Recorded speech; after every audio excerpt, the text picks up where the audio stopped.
있잖아요. 그쵸. 그게 진짜 퍼진 게 맞나요? 네, 퍼진 게 맞아요. 두 번째는 코나 이마 필러 맞다가 실명될 수 있다. 코끝 필러나 뭐 팔자 필러, 이마 필러 같은 경우는 괴사될 수 있다. 무서운 말들이 되게 많이 돌아다니고 있습니다. 네, 안녕하세요. 오가나셀 피부과 대표원장 오가나입니다. 반갑습니다. 원장님, 네. 친구가 코에 필러를 맞았는데 처음에는 오똑해서 되게 부러웠거든요. 근데 최근에 만나니까 눈 옆으로 조금 퍼진 느낌이 있는 거예요. 그쵸. 그게 진짜 퍼진 게 맞나요? 네, 퍼진 게 맞아요. 사실 요즘에 필러에 대한 괴담이 되게 많은 것 같아요. 특히 우리나라 환자분들 같은 경우에는 필러에 대한 거부 반응이 되게 많습니다. 의외로 근데 해외 환자분들은 또 필러를 되게 선호하시거든요. 근데 유튜브를 찾아보거나 이렇게 뭐 보면 괴담이 되게 많은 것 같아요. 그래서 뭐 괴담들을 좀 정리해 봤는데 일단 첫 번째, 필러를 녹이는 주사를 맞아도 안 녹는다. 뭐 이런 말이 있고요. 두 번째는 코나 이마 필러 맞다가 실명될 수 있다. 코끝 필러나 뭐 팔자 필러, 이마 필러 같은 경우는 괴사될 수 있다. 이런 이제 뭐 무서운 말들이 되게 많이 돌아다니고 있습니다. 실제로 환자분들도 병원에 오셔서 많은 질문을 하시는 질문인데 오늘 이런 것들에 대해서 명확하게 설명을 해드리도록 하겠습니다. 첫 번째로 필러는 시간이 지나면서 몸속을 돌아다닌다, 퍼진다. 요거에 대해서 한번 알려주세요. 네, 돌아다닐 수 있는데 정확하게 말하면 몸속은 아니고요. 그 주변으로 좀 돌아다닐 수 있습니다. 필러의 주 성분은 거의 99%가 HA, 즉 히알루로닉 액시드인데요. 우리가 히알루론산이라고 불리죠, 한국어로는. 그래서 이 히알루론산 같은 경우에는 피부 속 진피의 주 성분이기도 하고요. 우리가 연골, 뭐 치아, 머리카락 어디 한 군데 빠지지 않게 들어가는 성분이에요. 물을 머금기도 하고 구조를 만드는 역할도 하고 전반적으로 다양한 역할을 하고 있기 때문에 우리가 필러라는 형태로 맞아서 우리 몸에 넣어주는 건데, 일단 첫 번째는 알러지 반응이 거의 없어요. 히알루론산은. 그렇기 때문에 굉장히 안전하고 또 예쁘게 모양을 만들 수 있는 물질입니다. 되게 말랑말랑한 겔 형태로 되어 있거든요. 그렇기 때문에 주입을 하게 되면은 주변으로 살짝 퍼지거나 움직이거나 이동할 수는 있어요. 하지만 이런 것들이 일부 녹아들어서 혈관 속으로 타고들어서 문제를 일으키지 않고 자연스럽게 퍼지는 경우라면은 큰 문제는 되지 않는다고 답변 드릴 수 있겠습니다. 두 번째로는 코, 이마 필러를 맞다가 실명될 수 있다.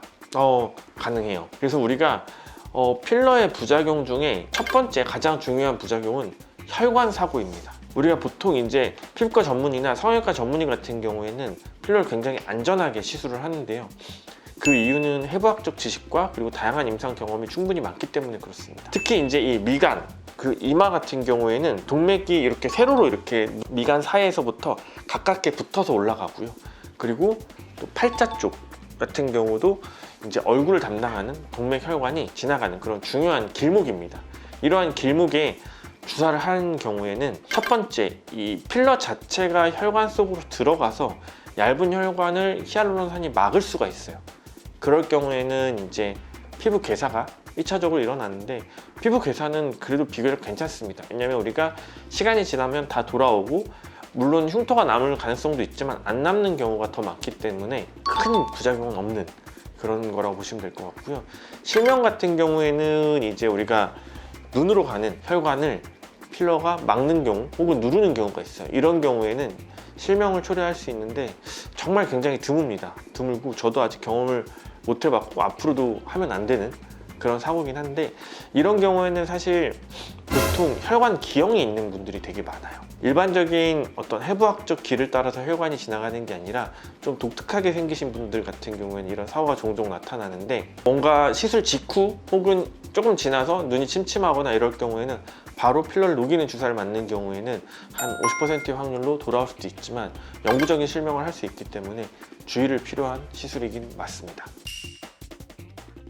근데 그래도 저는 실명이라는 키워드가 좀 너무 무서워서 네. 여태까지 필러를 받은 적이 없는데, 이게 거의 10년 전부터 들었던 얘기라서 혹시 최근에는 조금 안전하게 더 필러의 효과를 낼 수 있는 시술이 있는지? 그래서 아무래도 이제 히알루론산 필러 자체가 이제 혈관 사고가 있고 부작용이 있기 때문에 앞으로는 저는 이제 콜라겐의 시대가 올 거라고 생각을 합니다.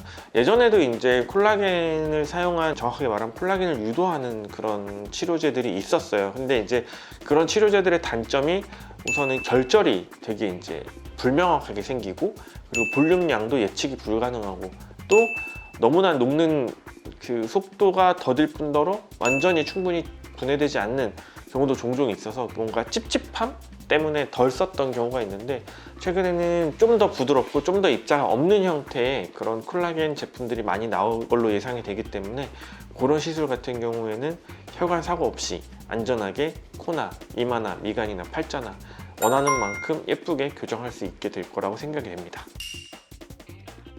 환자분들에게 보통 추천하시는 필러가 있으신지? 저는 이제 부위마다 좀 다른 종류의 필러를 쓰고 있어요. 코 같은 경우에 이제 벨로테로라는 브랜드를 좀 선호하고요. 그리고 이마나 볼륨을 좀 줘야 될 때는 주비덤 필러를 굉장히 좋아하고, 입술 같은 경우에는 뭐 벨로테로 필러를 선호하는 것 같아요. 저는 비교적 그래도 수입산 필러를 국산보다 좀 더 좋아하는 것 같습니다. 무조건 수입산이 좋다는 건 아니지만은 써보면 조금 달라요. 그러면 수입산이랑 국산이랑 보톡스처럼 뭔가 내성의 차이가 있는 건가요? 보톡스도 국산도 내성이 좀 적은 것들이 나왔죠. 그래서 단순히 내성의 차이라기보다는 질감과 물성의 차이라고 보시면 될 것 같아요. 질감과 물성, 그리고 순도, 생체 안전성 같은 것들이 좀 더 높지 않나 라는 생각입니다. 물론 국산도 너무 좋은 필러가 많고 국산도 저렴하게 쓸 수 있는 부위들이 있기 때문에 국산도 종종 쓰긴 합니다만, 개인적으로는 수입산 필러를 좀 더 좋아합니다. 필러를 맞았을 때 가장 효과가 좋은 부위, 어떤 분들이 맞으면 좋은지? 일단은 가장 안전한 부위들이 있어요. 필러를 무조건 싫어하실 게 아니라 일단은 코필러도 저는 비교적 안전하다고 생각을 해요. 코 수술이 부담스러우신 분들은 코필러를 조금 좋은 물성, 단단한 물성으로 한두 번 정도 경험해 보시는 건 저는 충분히 추천을 드리고요. 다만 정말 안전하게 시술을 받으셔야 돼요. 저는 개인적으로 주사 시술보다는 캐뉼라 시술을 권해드리고 있고요. 턱끝 같은 경우에는 무슨 짓을 해도 큰 사고가 나지 않습니다. 그래서 턱이 좀 작으신 분은 턱끝 모양 맵시를 좀 낼 수 있고요. 그리고 광대 밑에 꺼진 부분 같은 경우도 볼륨을 통해서 좀 메꿀 수 있고, 이마도 역시 필러만한 게 아직 없는 것 같아요. 그래서 필러 볼륨을 통해서 교정을 하면 예쁘고 평평하고 동근 이마를 그렇게 만들 수 있을 것 같습니다. 사실 보톡스 필러 시장이 굉장히 오랫동안 우리 미용 시장을 좀 주도해 왔어요. 그리고 이제 보톡스도 굉장히 많이 순도가 높아졌고 내성도 많이 줄어들었고, 그리고 필러 같은 경우에도 물성이 되게 좋아지긴 했지만 엄청 큰 발전은 사실 없었거든요. 앞으로의 미용 시장의 핵심은 콜라겐이라고 저는 생각을 합니다. 그러면 콜라겐을 열심히 먹어야 되는 거냐라고 말씀하시는 분들이 있는데, 저는 개인적으로는 콜라겐 영양제를 엄청 적극 추천드리진 않아요. 물론 이제 뭐 개인적으로 아미노산 제 계열의 어떤 영양제나 그리고 콜라겐의 원료가 될 수 있는 영양제를 같이 해주시면은 충분히 도움은 될 수 있지만, 단순하게 콜라겐을 먹는다고 얼굴에 콜라겐이 늘어나는 건 절대 아니거든요. 그래서 그런 부분은 조금 알고 계시면 좋을 것 같고, 다양한 시술들이 결국에는 우리가 이제 콜라겐과 피부 구조 지지를 조금 촉진하는 그런 제품들이 나오는데, 원장님들이랑 많은 이제 임상 테스트도 해보고 여러 가지 것들을 거쳐서 또 새로운 제품들을 계속 접하고 있거든요. 그래서 조금 안전성이 검증이 되고, 그리고 임상적으로 좀 효과가 좋다 이런 부분들은 계속해서 도입해서 적극 앞으로도 활용할 예정입니다. 네, 지금까지 피부과 전문의 오관아였습니다. 감사합니다.